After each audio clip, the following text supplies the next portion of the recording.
We agreed to conceal the identities of the alleged victims in this case. They fear not only for their current jobs, but for their family members in China. You're about to see an alleged pattern of sexual harassment and assault, and a company that appears to have taken years to stop it.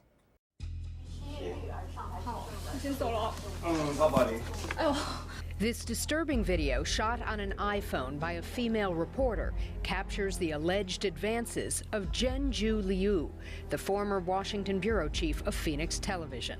Hey,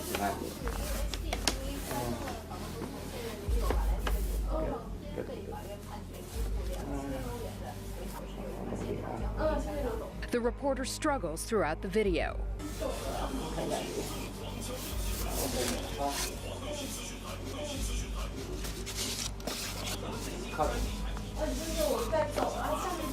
This Liu is, in fact, According to the allegations in this federal lawsuit, Liu repeatedly preyed on vulnerable young women in the D.C. and New York bureaus of Phoenix Television, interns, reporters, and even job candidates. He threw his arms around me, and then he touched my butt, and then he tried to kiss me on the lips, but I ducked, and so he kissed my neck.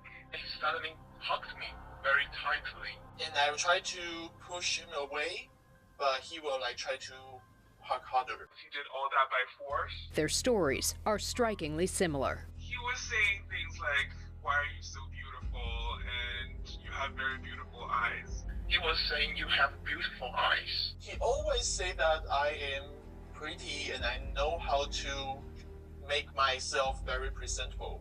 Liu allegedly invited them to luxury hotel rooms and even to Atlantic City to discuss job performance and career opportunities, according to the complaint. Mr. Liu with one hand still on with my shoulder and used the other hands to touch my breast. This young woman says he even forced his way into her apartment after regularly talking at the office about sex acts and rape.